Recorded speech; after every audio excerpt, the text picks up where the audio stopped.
It's one of my mentors who said to me, Deepti, you are shameless when it comes to asking for help. You can go to any person, walk to any person and say, listen, I need this, get me that. And I think that's one of the reasons that you're able to do what you're able to do. Why did I become an executive coach? I saw lots of great people fail to get ahead at work, while their much less talented peers blew right past them. That made me furious, but also curious. What were great people getting wrong? It came down to helping them re-examine what drove success and then helping them make critical shifts, one hard truth at a time. Feel like you're doing everything you were told, but you're not moving ahead at work nor having the impact you seek? Then welcome to 97% Effective with Michael Winderoth, where we skip feel-good, happy talk and engage experts in pointed conversations about what it really takes to move the needle at work and your career. So if you feel stalled or frustrated, or seek that extra edge as you move to the next level, then look no further. This is the Hard Truths Playbook you never got.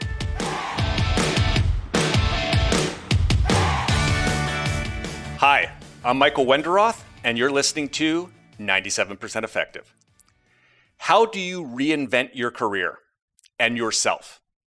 My guest today moved from working in apparel and fashion in Asia to building a strong personal brand synonymous with innovation and entrepreneurship based out of Switzerland. How did she do it? And what lessons does she share with entrepreneurs seeking to break out? I'm super excited today to welcome Deepti Pahwa, Chief Innovation Officer and author of the forthcoming book, Trailblazer Founders. Deepti, welcome to 97% Effective.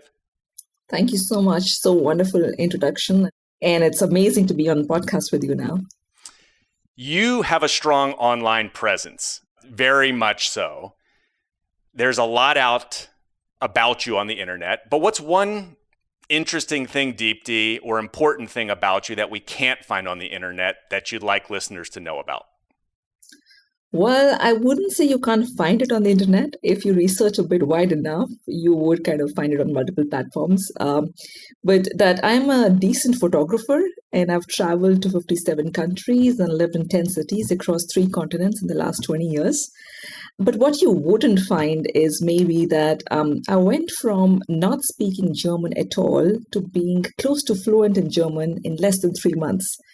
As one of the directors of the first company in Germany that I worked with, that was almost 16 years back, and I was there on a temporary contract to begin with. He told me, we all love you here and appreciate what you have to bring to the table. But you are the only one in this company with 100 plus people who does not speak our language. And I hear from everyone that they find it very difficult to work with you as they have to switch to English to speak to you. So here is a signed contract right there in front of me, which is a permanent job contract that you could be having here. That was my first job in Germany. But the only condition is that for the next 3 months, I don't want to hear a word of English from you.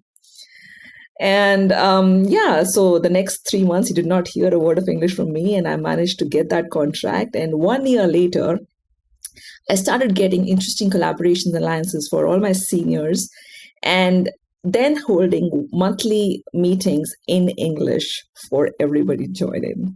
So I don't know if that's something that is interesting for people to know, but yeah, that's one of the things that I would like to share.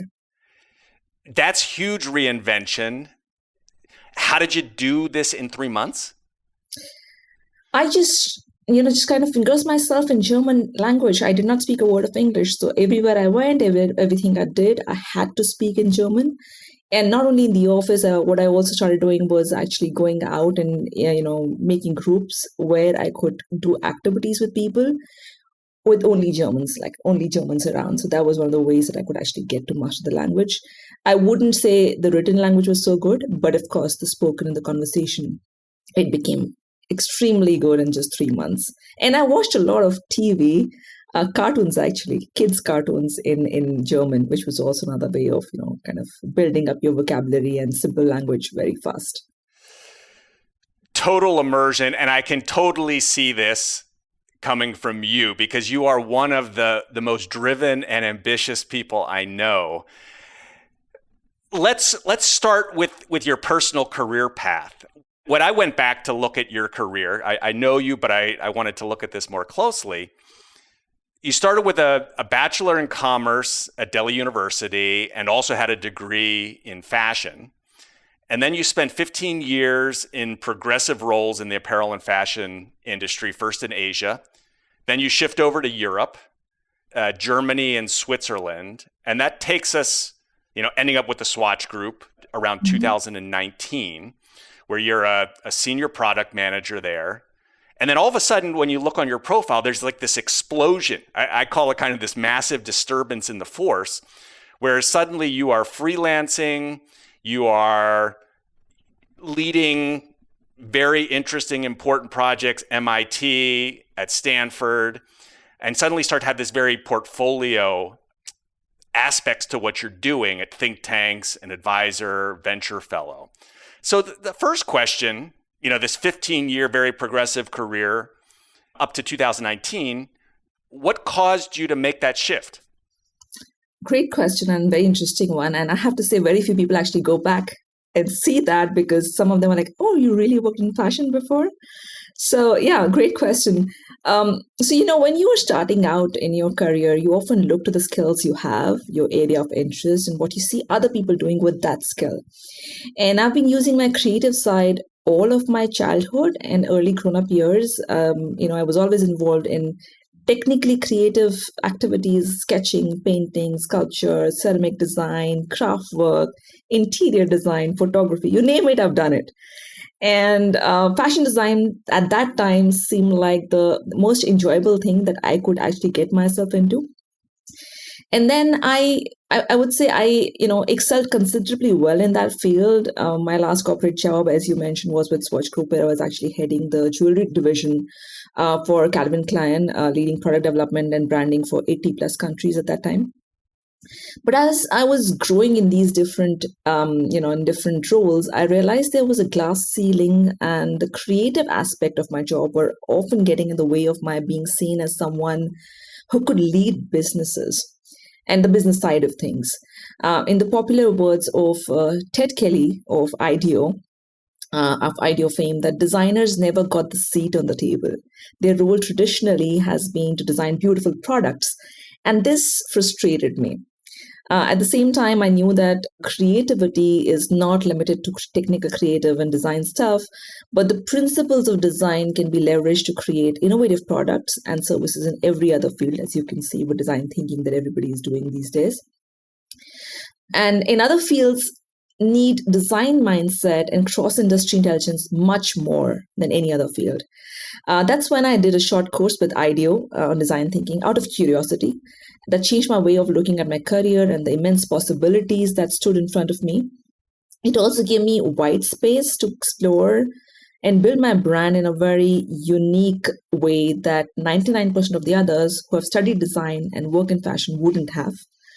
So I very dramatically quit one day my super comfortable job, a decently paying job in Switzerland, and joined Stanford Lead to open my mind to new opportunities and corporate innovation. And that's how all the things that you see, unfolded from there. So if one is, you were doing design thinking and very creative earlier in your career, and that course shifted how you're thinking. And then you basically applied that to your career, is what I'm hearing. Absolutely. Absolutely. I just started to reinvent using design my own career. Yes. And so that takes us, you mentioned 2019 executive education at Stanford and leaving the very comfortable and well-paying and prestigious position you had. Can you walk us through then kind of what happens there, like how you got to be affiliated with so many entrepreneurship, innovative think tanks, groups, and to now working on your book that's going to be released very soon? Fill in the gaps of some of the key things you did there that accelerated that path. Absolutely. I would definitely credit a lot of it to Stanford Lead program itself. And more than that, to Professor Jeffrey Pfeffer's Building Power to Lead course that I took at that point in time, and now I'm actually working on his course and passing on the legacy to others. I did three very focused things, I would say. Like, first thing was the focus area, defining the focus area. Even though I did not have the exact destination, I had planned down a few industries, example, healthcare, finance, and insurance, that I wanted to work in where technology is the driving force of change.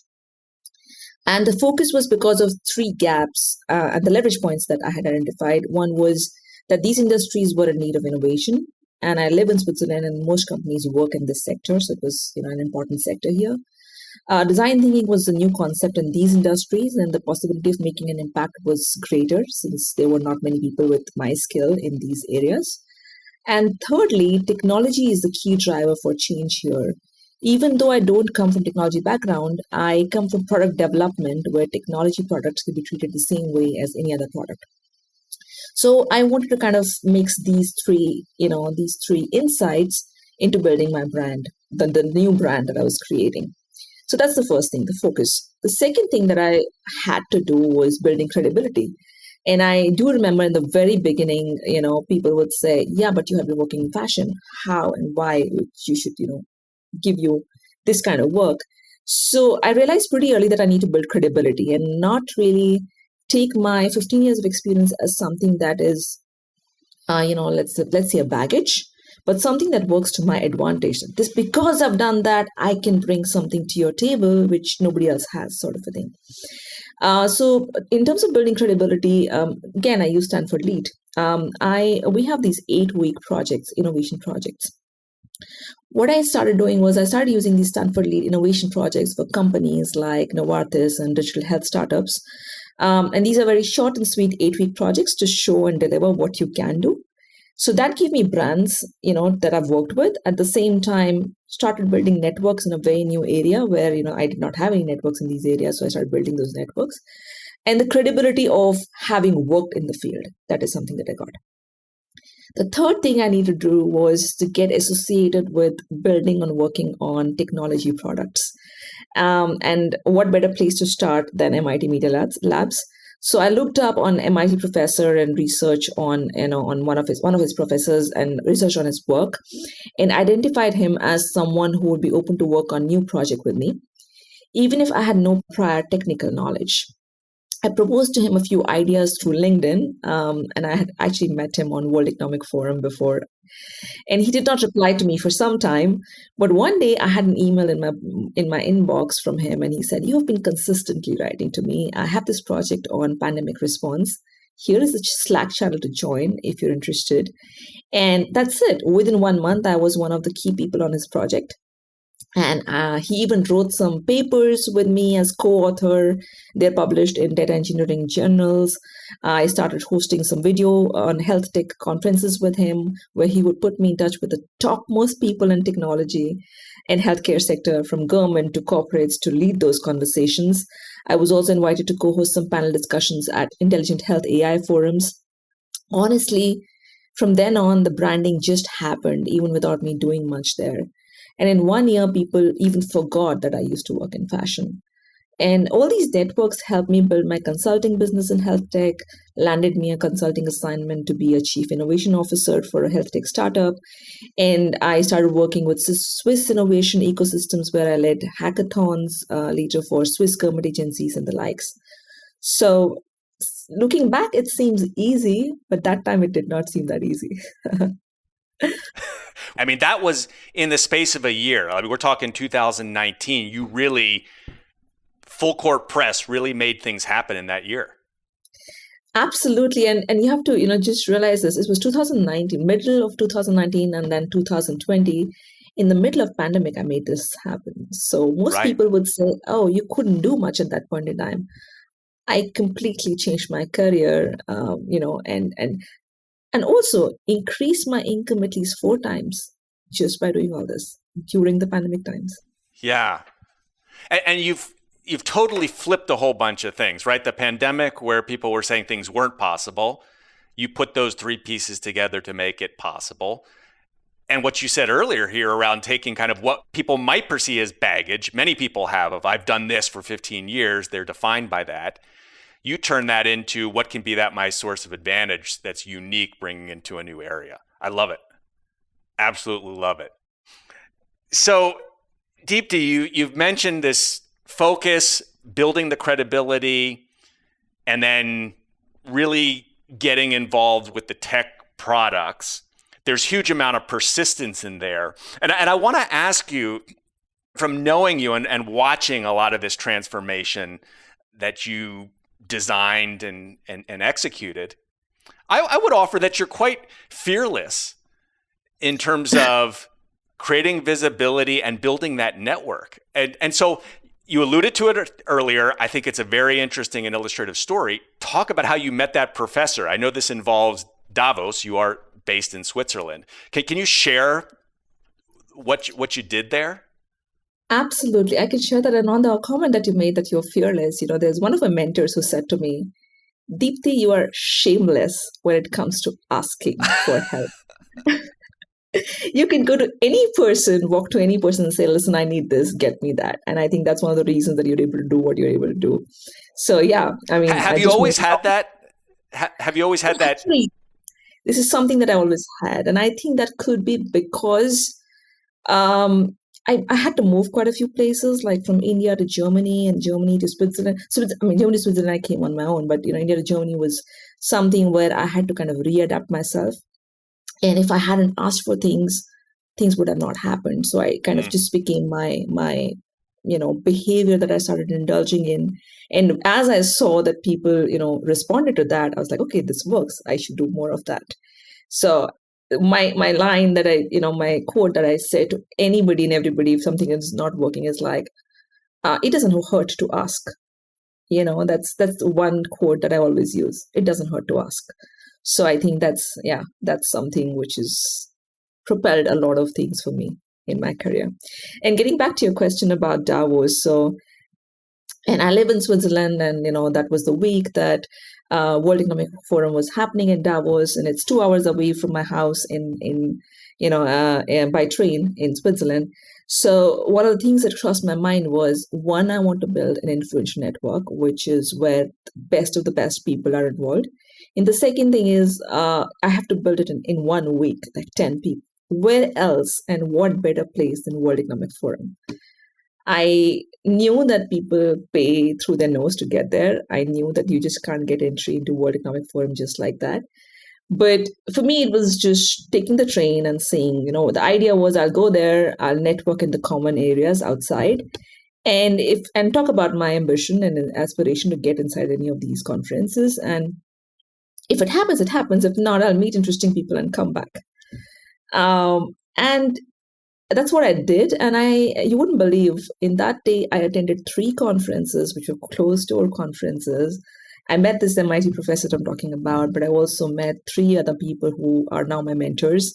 And one of the most influential people that you could never get to if you actually went through LinkedIn or, even through any of those closed door networks.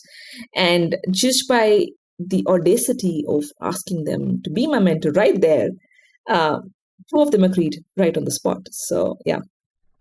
And so you just kind of walk up to them and introduce yourself? What was the the way that you quickly built that relationship? I had done some sort of research beforehand. It's not like I just went there and, hi, who are you and who am I? I knew which are the people I needed to target. And of course, I did meet with 2 or 3 of them, that ones that I had actually thought of, kind of talking to about. And so I took some, backstories to talk to them. Listen, I've seen you here in the TED Talk, or I've read a lot about your research. And that was like an opening statement, and they got interested, because when you're interested in people, people get interested in you. That's one thing. And then I had very concrete things to offer. I had whoever was working on whatever project, I was like, listen, you're working on this project. I have the skill. I want to experiment. I was very open about it, that I've not done it in the past. I want to experiment with it. And would you be willing to do a collaboration, or, I'm happy to help you through some of my networks or through some of my work that I've done in the past. And that seemed to work. And, people were also, because it was the coffee area and lounges I was speaking to, People too, I think they were also a bit less formal and wanted that breather and just light-hearted conversations. And it's like, okay, who is this girl coming here up to me and talking to me? And they just gave me that time. You've been listening to 97% Effective with your host, Executive Coach Michael Winderoth. If this interview is making you think, make sure to share it with a friend. Now, back to our interview.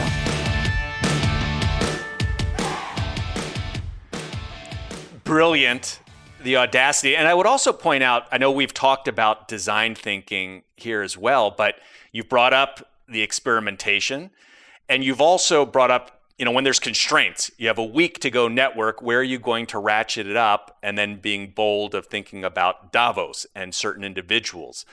I think those are huge, huge lessons.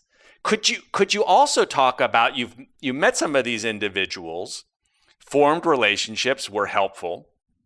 Then you do a very good job at what I would say, creating platforms and communities. I know you care a lot about communities, these areas that you're interested in, but that support others and leveraging a lot of these affiliations, MIT, Stanford. Can you share a little bit about that, or any thoughts on how the platforms or those communities have helped you or helped others in the process? Absolutely. So one of the stories, not stories, one of the initiatives that I lead that I really like to share about, and one of the most important thing that I believe I did while navigating my career shift, and the one I'm most proud of, is I co-founded LISA, which is the Stanford GSB Lead Incubator and Startup Accelerator, as part of alumni network of Stanford. And how I got started with that, I was not the only one. We were a couple of people who started that together, but I will share my thinking behind it. With all of the brilliant minds within the Stanford GSB Lead community back in 2020, there was nothing available outside a few classes to inspire innovation and entrepreneurship. And there were also limited options to keep leaders engaged after completing the program and networking with other participants. Through LISA, the lead incubator, we built an ecosystem to support startup founders from within Lead by engaging the entire Lead community in terms of, in the form of design facilitation, mentorship, and various workshops to facilitate ideas to MVP and beyond. We also got the collaboration with Stanford staff and faculty and used Stanford Design Entrepreneurship curriculum for supporting these founders. So far, we have incubated 125 plus ideas from Stanford GSB community, with 50 plus facilitators and 100 plus mentors and other supporters from within this ecosystem. And this particular one was a result of the important concept of structural holes. And for those of you who do not know about that concept, structural holes is a concept from social network research. It refers to an empty space between contacts in a person's network. And it means that these contacts do not interact closely, though they may be aware of one another.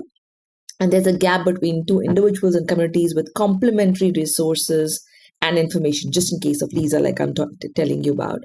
And the theory demonstrates that users occupy the bridging positions between different communities have advantages. And LISA was that bridge between the Lead founders and the expertise available within Lead. So in that aspect, I always consider, like LISA, when I'm thinking about any such platforms or community building initiatives, I consider strategies that create structures, events, or activities that have some sort of permanence, like, that they stay on. And they also have some sort of recurring visibility and access to the resources that you can easily lean into and potentially also grow value in time, right? So that is one thing. At the same time, another important point here is that when you build these structures and initiatives, there's a big but here. Do not try to do or build everything on your own. Get a community involved and let them lead your vision. I think this is what people often forget. They want to lead a vision, they want to lead some project, and they are like, I want to do on my own, and I am the one who is the captain of the ship. By doing that, you lose out on the collective intelligence of people. And if you are working in innovation, you know how valuable that can be. And two, you don't get the helping hands you need to build your vision. And to be effective in building out larger than life projects, you need followers. And I think that's very important again. So just kind of building an ecosystem where the community gets involved. And to design that, you need to craft a purpose, a vision that people will follow, give them a place, community event, or something tangible to operate in where they can contribute. And absolutely don't ever forget to raise people up and give them the credit for what they're helping you build. Because you have to give them space to shine out. Otherwise, they wouldn't stay with you for a long term. So that's how I kind of use these, communities and platforms to build vision that are important to me, for sure, but I also believe are important to all the people who are joining that cause. I love this. So think about network theory, what you're talking about, structural holes, the brokering or bridge roles, and the second point that you brought up about, create the ecosystem that allows you to harness kind of that, the whole community wisdom of crowds. Question on that, because you do see sometimes, and I hear this from some clients when I'm working with them, they kind of put this activity together, but they feel like I set it all up and then someone comes in and takes over and gets all the glory or gets all the benefit, where I'm behind the scenes doing all the logistics and the hard work. Any reflections on that, how to prevent that from happening, or thinking about this in a way that benefits everyone but still brings benefit to the individual who created it? Once you have that bigger vision, there is a lot of moving parts that need to be worked on that you can't do alone. You need people to do that. And there are people who are interested in wanting to associate because it's become a bigger initiative. They want that brand on their side. And because of that, they want to contribute. So give them that opportunity of branding as well. I mean, you could always say, me and Edward, we are the two co-founders of Lisa. Deepti and Edward will always remain co-founders of Lisa. Nobody else can take that space. But at the same time, there is an amazing executive leadership team that we've created of about 20 people who do stuff that we both could have never done. Yeah. If we do not highlight their contributions and we do not let them run the show, then they wouldn't be part of it anyways, right? So I think it's a very fine balance of leadership where you have to kind of, walk that thin line between owning the space that you have, but also let others, join in with their contributions. Because if you just lead with your vision and do not take others' inputs, then also it's the collective intelligence you're losing out on. That's what I was, kind of referring to before. Yeah, spot on. Question 2, because we were talking about 2019 going into the pandemic, where then things happened to happen all virtually. And you made a point here with Davos, like there was that magic of being in person, of connecting, or in that particular setting. As you had to do a lot of things in the virtual setting, you probably can't create it entirely, but are there ways you've found to build strong relationships in a kind of virtual way? So one of the advantages that I've had is that I've worked in brand building for the longest possible time, but in the best sector, which is fashion and luxury. So I really knew how things work, right? But what I had not been doing was using it for myself until I quit doing that. So I invested in building a memorable brand on social media. And yes, it starts with your profile picture. My name is synonymous with that girl in yellow picture that people are not able to forget. And I should give some credit to my own creativity and interest in photography. I went with a very clear brief to my photographer and said, I want yellow on yellow with my face popping out on LinkedIn. And he was skeptical, not anymore. I even heard from one of my Stanford co-participants, recently I met him in person, that they're using my profile picture to inspire positivity in their offices. And I was like, really? So I love it. Yeah, that totally stands out, the yellow. So again, playing to your strengths here. Absolutely. And other than that, of course, 2 things I did throughout while navigating the shift that I was making in my career is promote every single thing I was doing on social media, talk about it. And secondly, networking relentlessly one-on-one through Zoom with those who showed interest in what I had to offer, and or were even vaguely curious about it. And the powerful thing about building a brand is that once you have established it, opportunities and people come to you, and they start tagging you in their feeds because they feel you are popular, and that's how you kind of have that network effects. So it removes the barrier of proving if you are the right person for any job or opportunity or not. And I think the most important thing here is, which we should be doing in person as well, but also in social media, which a lot of people do not do, is talking about yourself. Talking about your accomplishments is a skill. It's a muscle that needs fixing, in my opinion. And I think that one thing that I have been investing in, trying different mediums on social media, has worked the most for me, is talking about my accomplishments. And I know it can be cringeworthy, sometimes just blabbering about your own achievements. But trust me, you get better at it. You do get better at it as long as you keep practicing it in different ways and forums and find your own sweet spot. What's a suggestion? Because a lot of people do cringe around talking about themselves. Maybe that's in their companies, out on social media, right? It gets associated with self-promotion, narcissism. And, I think some people do this very well. Some people don't do it so well, and it still works for them. But would you offer any suggestions? We could go back and look how you've done some of this. I think you've done it thoughtfully. But anything that you would observe that people who really, I'm not going to do it because it's self-promotion? So the two ways of doing it. One is, of course, you have to be very clear of what you want to stand for. Your brand is very important. You don't want to be associated and being, talking about your accomplishments, yes, but not just about anything and everything. You want to be conscientious of what you're talking about and how you want to be perceived in the social media as well. That's a very important thing, right? Second thing is, get recommended. You don't have to talk about yourself all the time. Get people to talk about you, and there are ways of doing that. Take part in various forums and video conferences or panel discussions and blog posts, etc., where people are writing about you and they tag you, and you have every right to reshare those posts, right? And the second thing, that when you talk about self-promotion, I hate that word. That's actually not self-promotion. By way of doing good work and bringing that forward to the world, what you're actually doing is inspiring other people with what you're doing. And if you're not doing that, you're doing a disservice to yourself and to the community that could follow you, because you're not talking enough about what amazing stuff you're doing. So I think it's more about the mindset. Yeah. And I love the reframe. Again, pulling from the design thinking world and the way that you've articulated that. Let's shift to your forthcoming book.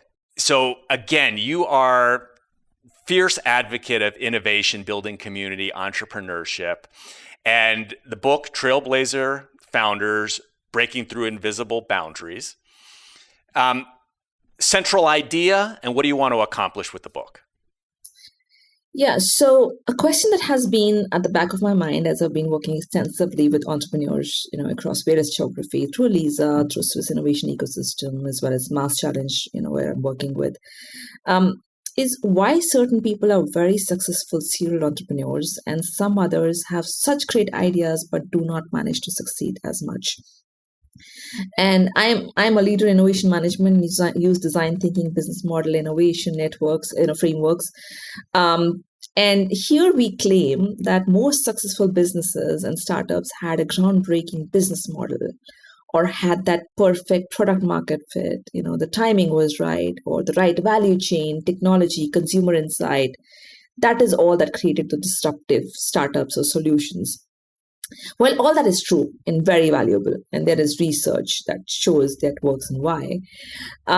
But what we don't talk enough about is who are those people in combination with the right idea, business model, and everything else, and what behaviors did they engage in to get to that successful spot of being written about?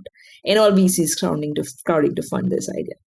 So, and the top most important thing that VCs look at when they are funding an idea is not the idea. It's the team, the people behind the idea. So I was just interested in that, very curious in that. And I wanted to research a bit further onto this to find out if there was lack of diversity in venture capital ecosystem, which there is. It's very closely related to why a certain profile of people get funded, which is typically white, male, who tend to get the funding more easily than everybody else. My intuition took me to place that needed unraveling themes that are commonly not talked about again. That yes, there are biases, and there are structural barriers to minority founders and people of color, but the gap in the ecosystem is not just from the side of the venture capital itself, it's also from the founders themselves. And I actually taken a lot of research from Peter Bellamy. I heard his podcast interview on your podcast itself. So a lot of it is what is actually true, the research that he's been doing, and that is kind of coming to light for me in my book research right now. But what do I want to accomplish with it? One, it's rooted firmly in social science research on ways to increase your power as an entrepreneur, specifically for, but not limited to, founders coming from diverse backgrounds, by way of empowering them with research, mindset, and skill set. At the same time, it also aims to bring forward featured stories of women and minority founders who have had exceptional success as role models and build on identified patterns and behavioral cues that help in overcoming these biases and challenges that are commonly faced by this group.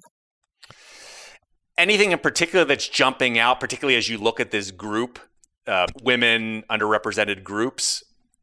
Anything that's particularly popping out?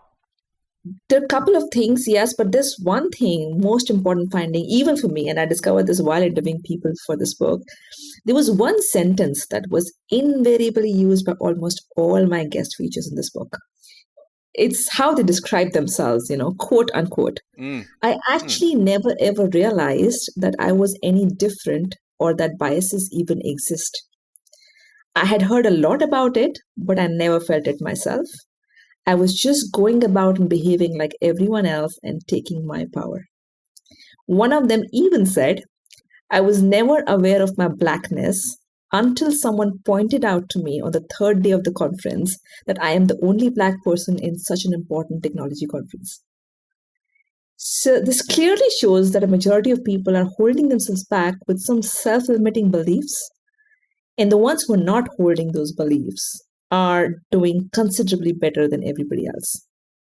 But I'm still, unraveling this theme, and let's see how it evolves. But I thought it was a very important takeaway. Any last, final, important question that we haven't brought up here that you want to raise and talk about? To be honest, Michael, you had done such good research on me and all the topics that I've been covering. So I do not have that question that you should be asking me. So, Deepti, how do people follow you, reach you, see your work? So at this point in time, I'm easily available on LinkedIn. That is really the medium that I use the most. I have also created an author page, which I'm going to link it to you, Michael, which is Deepti Pahwa author page. Awesome. Thank you so much. It was a great conversation. Thank you, Deepti. Thank you so much, Michael. It was a pleasure and honor to be here. Thank you. Thanks for listening to 97% Effective, where we skip happy talk and help you break through and ascend one hard truth at a time. Help others discover this show. Leave a review and rating wherever you listen to your podcasts.